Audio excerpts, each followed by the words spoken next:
Hello दोस्तों, welcome to my YouTube channel. तो आज हम लोग बात करने वाले हैं क्लास 12 के पॉलिटिकल साइंस पर। तो इससे पहले भी हम लोगों ने पॉलिटिकल साइंस के एक वीडियो में बात किए थे क्या क्लास 12 के पॉलिटिकल साइंस को हम लोगों को किस प्रकार से पढ़ना है। तो सबसे पहले आज हम लोग क्लास 12 के पॉलिटिकल साइंस को स्टार्ट करते हैं। और आपको ये बात पता होगा क्या आपका राजनीति शास्त्र जो है क्लास 12 में वो आपका दो भागों में बटा है।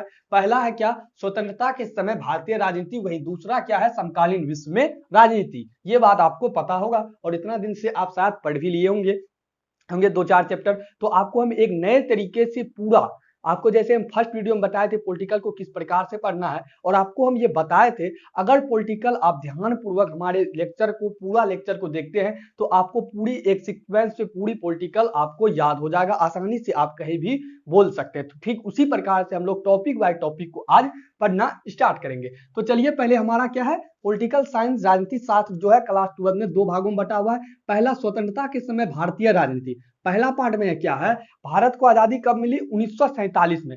1947 के आजादी के समय में भारत में क्या राजनीति चली और आज तक की राजनीति के बारे में हम लोग फर्स्ट में पढ़ेंगे, जो हमारा फर्स्ट पार्ट है राजनीति शास्त्र का। वही दूसरा भाग है समकालीन विश्व में राजनीति, अर्थात विश्व में क्या राजनीति होता है उनको हम लोगों को दूसरा पार्ट में पढ़ना है। तो उनको हम लोग नेक्स्ट इसको खत्म करने के बाद अर्थात स्वतंत्रता के समय भारतीय राजनीति 9 चैप्टर इसको खत्म करने के बाद उसको हम लोग कवर करेंगे। तो आज हम लोगों का चैप्टर का नाम है राष्ट्र निर्माण तथा उसकी समस्या।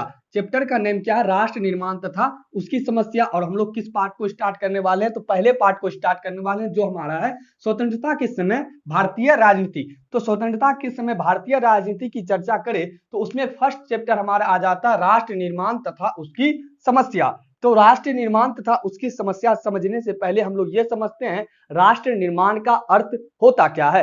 राष्ट्र निर्माण क्या है कि राज्य की शक्ति का जो है उपयोग करके राष्ट्रीय पहचान का निर्माण करना या संरचना करना। आखिर राष्ट्र की जो शक्ति है उसको पहचानना, राष्ट्र हमारी राष्ट्र में क्या शक्ति है उनको पहचानना, उनका निर्माण करना। राष्ट्र निर्माण का आशय हम इस बात से कर सकते हैं कि सरकारी जितने भी सरकारी कार्यक्रम के माध्यम से राष्ट्रीय समुदाय को विकसित करने के लिए पहल करना। राष्ट्र के लिए जितना भी कार्यक्रम है उनको लागू करके राष्ट्र को विकसित करने के लिए क्या करते हैं पहल करना चाहिए। इसी को हम लोग कहते हैं राष्ट्र निर्माण। और अच्छे प्रकार से हम लोग राष्ट्र निर्माण आगे पढ़ेंगे। पहले इस बात को समझिए क्या राष्ट्र निर्माण तथा उसकी समस्या की जरूरत क्यों पड़ती है, इसको इस चैप्टर में जानेंगे। इस चैप्टर में जो हमारा है 7 पॉइंट को पढ़ना है, जिसमें हमारा पहला पॉइंट है राष्ट्र निर्माण में चुनौती तथा नेहरू का दृष्टिकोण। राष्ट्र निर्माण करने में कुछ चुनौतियां आती है उनको पढ़ना है। उनके बाद नेहरू का क्या दृष्टिकोण रहता है राष्ट्र निर्माण में उनको देखना है। दूसरा पॉइंट रहेगा विभाजन, विस्थापन और पुनर्वास।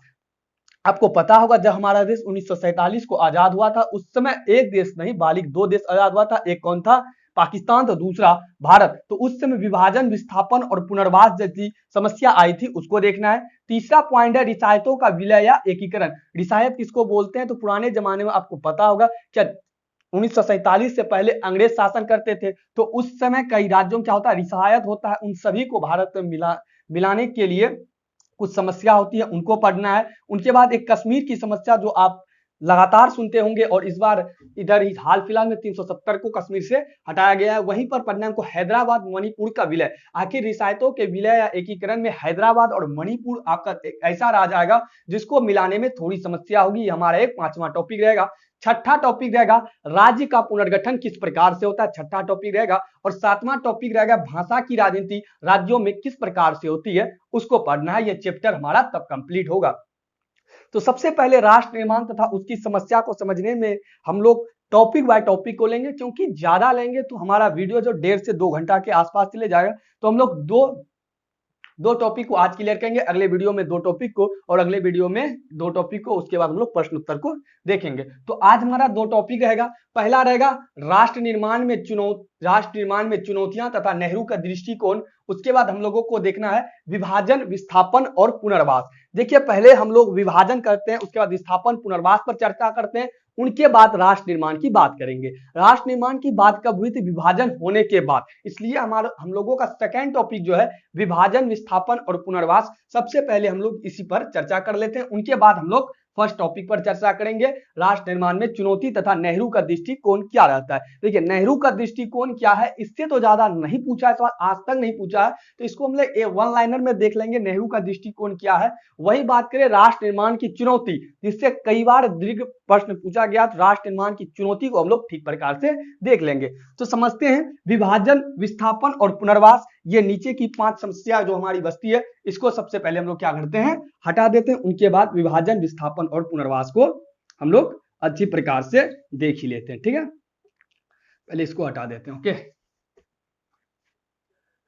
एकदम शॉर्ट वे में, वन लाइनिंग में पूरा चीज समझ जाएंगे। आपको बोल जैसे हम बोले हैं क्या पूरा आपको बुक एक सीक्वेंस याद होगा, सेम टू सेम आपको पूरा बुक ध्यान में आ जाएगा, ना किसी प्रकार की नोट की आवश्यकता होगी। देखिए आपको पता होगा क्या 1947 ईस्वी में भारत ही नहीं बल्कि भारत से पाकिस्तान भी अलग हुआ था। सबसे पहले बात आती है पाकिस्तान को अलग भारत से किस प्रकार से किया गया, क्या आधार था, क्या भारत से पाकिस्तान को अलग किया गया, क्या मांगे उठी थी, क्या भारत से पाकिस्तान को अलग किया गया। देखिए सबसे पहले बात आता है मुस्लिम लीग की। यहाँ सबसे पहले भारत पाकिस्तान विभाजन की बात करें तो उसमें सबसे पहले हम लोगों को देखना है किसको, मुस्लिम लीग को देखना है। ठीक है, ध्यान पूर्वक आप समझेंगे, आसानी समझ जाएंगे। ये मुस्लिम लीग क्या है, मुस्लिम लीग एक प्रकार का आपका संगठन था। ये क्या करता है, द्विराष्ट्र सिद्धांत की बात करता है। मुस्लिम लीग याद रखिएगा, मुस्लिम लीग मुसलमानों संबंधित था और जैसे नाम से भी स्पष्ट है, ये क्या करता है, द्विराष्ट्र सिद्धांत की बात करता है, द्विराष्ट्र सिद्धांत की बात करता है, यानी कि दो राष्ट्र के सिद्धांत की बात करता है। 1940 की दशक में कांग्रेस और मुस्लिम लीग के बीच राजनीतिक प्रतिस्पर्धा तथा ब्रिटिश शासन के समय ही यह बात मुस्लिम लीग ने द्विराष्ट्र सिद्धांत की बात रखी थी। बात करें द्विराष्ट्र सिद्धांत के अंतर्गत था क्या, द्विराष्ट्र सिद्धांत के अनुसार यह कहा गया भारत जो है किसी एक कौम का देश नहीं है, बल्कि यह हिंदू और मुसलमान नाम की दो कौमों का देश है। मुस्लिम लीग क्या कहता है, जो द्विराष्ट्र सिद्धांत लाया था, तो इसके अनुसार ये क्या कह रहा था, भारत किसी एक कौम का देश नहीं है, भारत हिंदू और मुसलमान दो कौमों का देश है। तो 14-15 अगस्त को आपको पता होगा एक नहीं बल्कि दो देश आजाद होता है, पहला भारत और दूसरा पाकिस्तान अस्तित्व में आया। ऐसा किस कारण से होता है, विभाजन के कारण होता है। ब्रिटिश इंडिया को भारत और पाकिस्तान के रूप में बांटा गया। 14-15 अगस्त से पहले पूरा क्या था, भारत पाकिस्तान दोनों मिलाकर पूरा ब्रिटिश इंडिया था। लेकिन 14-15 अगस्त के बाद क्या हो गया, अब भारत व पाकिस्तान दो अलग अलग देश हो गया। इन सभी मुस्लिम लीग के द्वारा उठाए गए मांग, द्विराष्ट्र सिद्धांत के उठाए गए मांग को क्या भारत से पाकिस्तान को अलग किया जाए, तो इसके परिप्रेक्ष्य में बहुत सारे व्यक्ति क्या करते हैं, इसका विरोध करते हैं, क्या भारत से पाकिस्तान को अलग ना किया जाए। उसमें खान अब्दुल खान गफ्फार जी भी आते हैं, कांग्रेस के कुछ विरोधी, कांग्रेस के कुछ वरिष्ठ नेतागण भी आते हैं। अंततः क्या होता है, सन 1940 के दशक में कांग्रेस और मुस्लिम लीग के बीच राजनीतिक प्रतिस्पर्धा तथा ब्रिटिश शासन की भूमिका जैसी कई बातों पर जोर रहा। नतीजन पाकिस्तान की मांग क्या कर ली जाती है, स्वीकार कर ली जाती है। अंतिम में बहुत सारे विरोधी लोग भी आए, कहे क्या भारत से पाकिस्तान को अलग नहीं किया जाए, लेकिन अंततः क्या होता है, मुस्लिम लीग के द्वारा द्विराष्ट्र सिद्धांत की जो बात होती है उसको मान लिया जाता है और अंततः 14 अगस्त 1947 को क्या किया जाता है, पाकिस्तान को भारत से अलग कर दिया जाता है। आपको ये बात पता होगा। अब बात करते हैं हम लोग, देखिए भारत से पाकिस्तान को अलग कर दिया गया, ठीक है। अब बात आता है क्या विभाजन जो किया गया वो किस प्रकार से किया गया, क्या आधार था, क्या भारत से पाकिस्तान को अलग किया जाएगा। बात करें तो इधर आप आधा मैप दिखाई दे रहा होगा, क्या यहीं पर मैप है, तो इसमें थोड़ा नहीं कर रहा है, तो आप थोड़ा सा देख लीजिएगा बुक से। तो आखिर क्या आधार था इसमें से, क्या भारत से पाकिस्तान को अलग कर दिया गया। सोचिए इतना बड़ा देश था भारत, तो इसी से अलग किया गया, तो कोई तो आधार होना चाहिए। अगर हम किसी को घर से बाहर निकालने, कोई व्यक्ति को, तो कोई आधार होगा, उसी आधार पर किसी को निकालते हैं। ठीक उसी प्रकार से जब बात अलग करने की आए तो कुछ ना कुछ आधार बना होगा। आप याद रखिएगा, जब विभाजन की बात आती है, भारत से पाकिस्तान की बात तो ये स्वीकार कर ली गई कि भारत से पाकिस्तान को अलग किया जाएगा, लेकिन आधार क्या होगा, तो आधार यहां पर आपका बना धार्मिक बहुसंख्यक, यानी कि धर्म के आधार पर क्या होता है, अलग होता है। देखिए धार्मिक बहुसंख्यक क्या था, इसका मायने यह था कि जिन इलाकों में मुसलमान बहुसंख्यक था वह इलाका पाकिस्तान कहलाएगा और शेष हिस्सा भारत कहलाएगा। धार्मिक बहुसंख्यक के विचार के अनुसार कहा यह गया कि जिस इलाका में मुसलमान अधिक है वह पाकिस्तान कहलाएगा, और जिस इलाका में जिस इलाका मुसलमान अधिक वो क्या कहलाएगा, पाकिस्तान। शेष हिस्सा जो बचेगा वो क्या कहलाएगा, भारत कहलाएगा, वो भारत के अंदर ही रह जाएगा। देखिए विभाजन का आधार क्या बनता है, धार्मिक बहुसंख्यक, याद रखिएगा।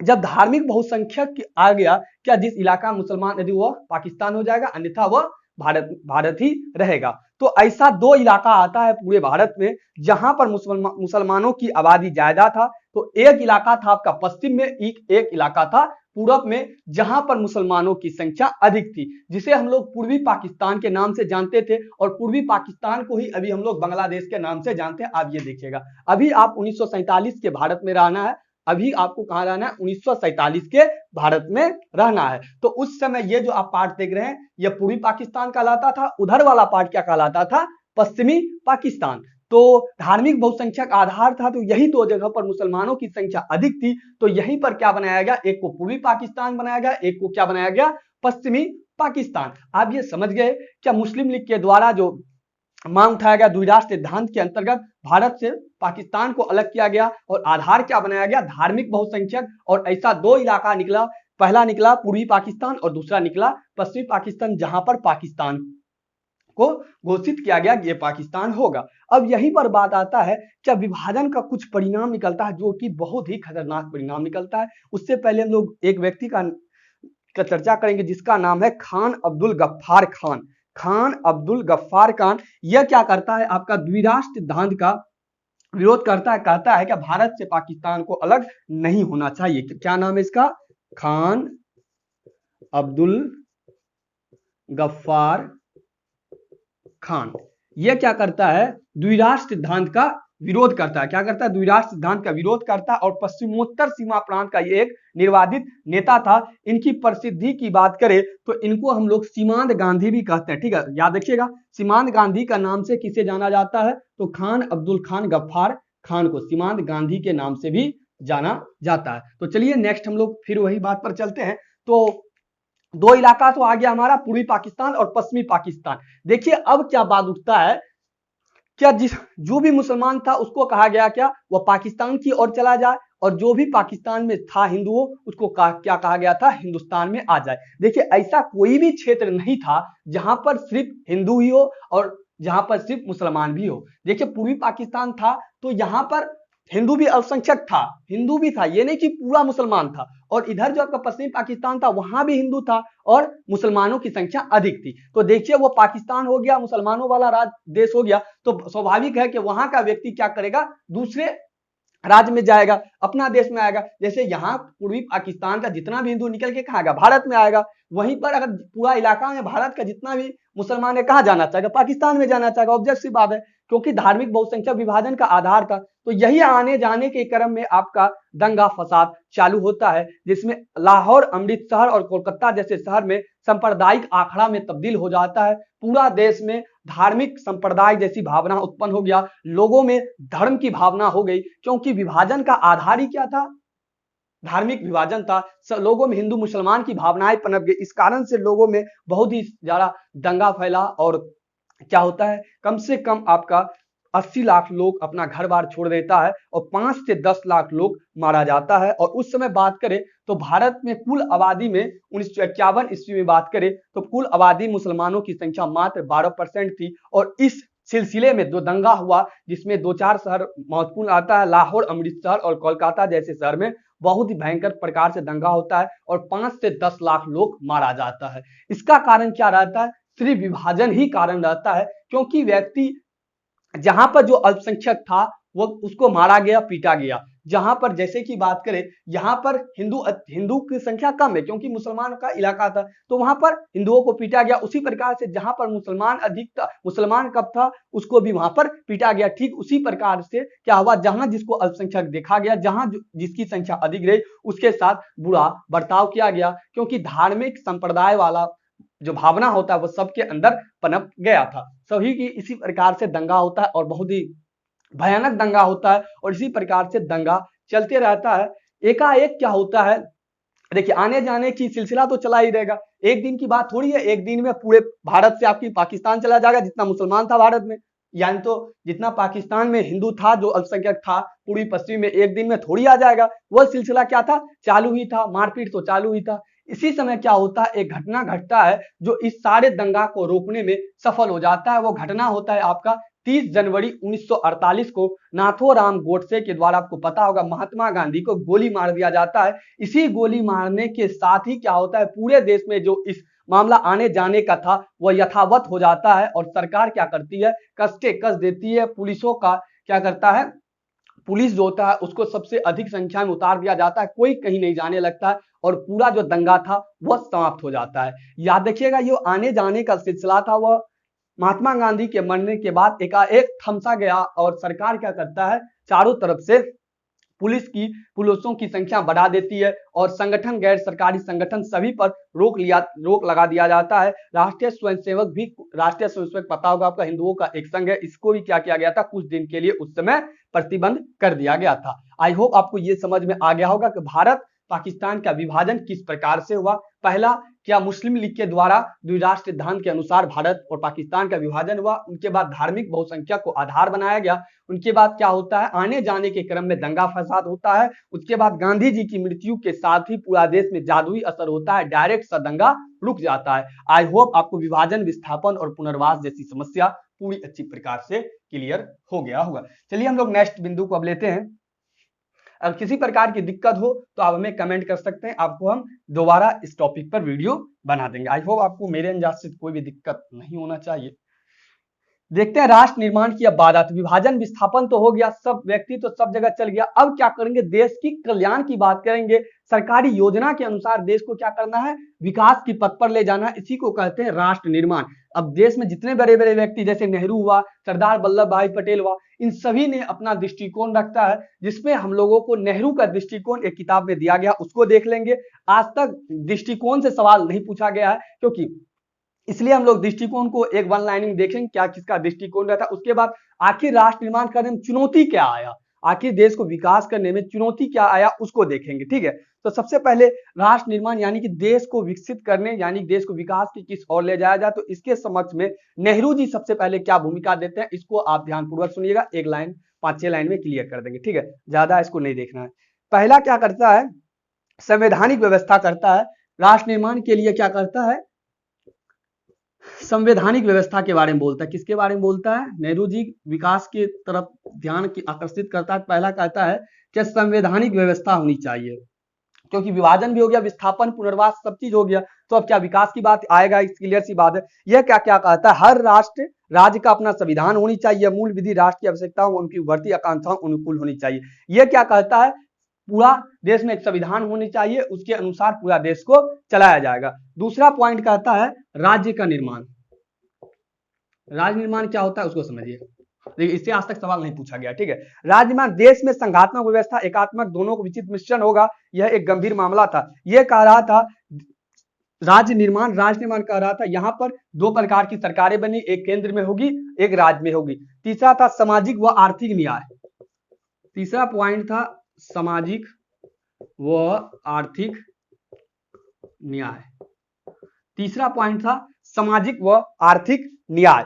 यह तीसरा पॉइंट में क्या कहता है, देश में रहने वाले पिछले और दुर्बल वर्गों का विकास होना जरूरी था, इसलिए संविधान अनुसूचित जाति, अनुसूचित जनजातियों, सामाजिक तथा शैक्षिक दृष्टिकोण से सभी को समान हक मिले। यह क्या तीसरा पॉइंट में कहता है, समाज में जितने भी गरीब से गरीब लोग हैं, अमीर से अमीर लोग हैं, सभी को क्या मिले, सभी प्रकार का लाभ मिले, आर्थिक दृष्टि हो या सामाजिक दृष्टि से हो, अनुसूचित जाति को, अनुसूचित जनजाति को, सभी को इस दृष्टि से क्या मिले, लाभ मिले। और चौथा पॉइंट में क्या कहता है, शिक्षा व कानूनी व्यवस्था। चौथा पॉइंट कहता है, ये इसका दृष्टिकोण रहता है शिक्षा व कानूनी व्यवस्था। देखिए आपको नोट मिल जाएगा, आपको बता देंगे अंतिम में कहां मिलेगा, इसलिए हम तेज मिलेगा। शिक्षा व कानूनी व्यवस्था, यह जरूरी था कि लोग शिक्षित हो। सबसे पहली बार नेहरू क्या कहा था, लोगों को शिक्षित करना भी हमारा राष्ट्र निर्माण के लिए एक कार्य होगा। और पांचवा क्या करता है, विदेश नीति। आपको हम फिर से एक बार बताते हैं, ठीक है, इसलिए शॉर्ट में खींच रहे हैं।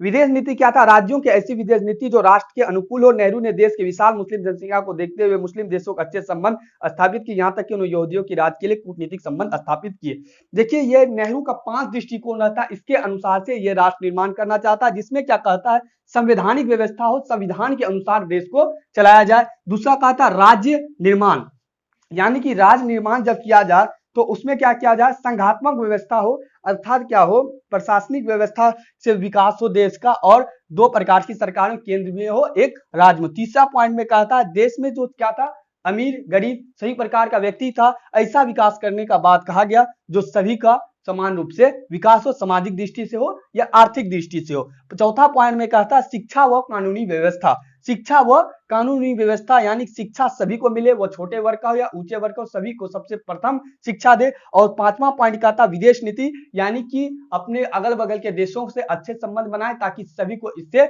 लाभ मिल सके। देखिए, गर्मी ज्यादा है इसलिए हम यही इस टॉपिक को खत्म करते हैं। जो हमारा यहाँ बचता है बहुत ही मेन पॉइंट, राष्ट्र निर्माण में क्या चुनौती आता है, उसको नेक्स्ट वीडियो में देखेंगे। और आपको अगर इसका पीडीएफ चाहिए, डिस्क्रिप्शन में दिए गए लिंक से टेलीग्राम से जुड़िए, आपको वहां पर पीडीएफ मिल जाएगा। अगर वहां से आप टेलीग्राम नहीं जुड़ पाते हैं तो जो चैनल का नाम मैट्रिक इंटर कोचिंग सेंटर पीके, उसको जाके आप टेलीग्राम पर सर्च कीजिए, आपको वहां पर ये चैनल मिल जाएगा, वहां से ज्वाइन कीजिए, पीडीएफ मिल जाएगा। तो मिलते हैं नेक्स्ट वीडियो में, तब तक इजाजत। Thank you all of you, thanks for watching. इतनी गर्मी नहीं रहती तो आज ही हम कंप्लीट कर देते हैं, ठीक है। तो मिलते हैं नेक्स्ट वीडियो में, तब तक इजाजत। Thank you all of you, thanks for watching.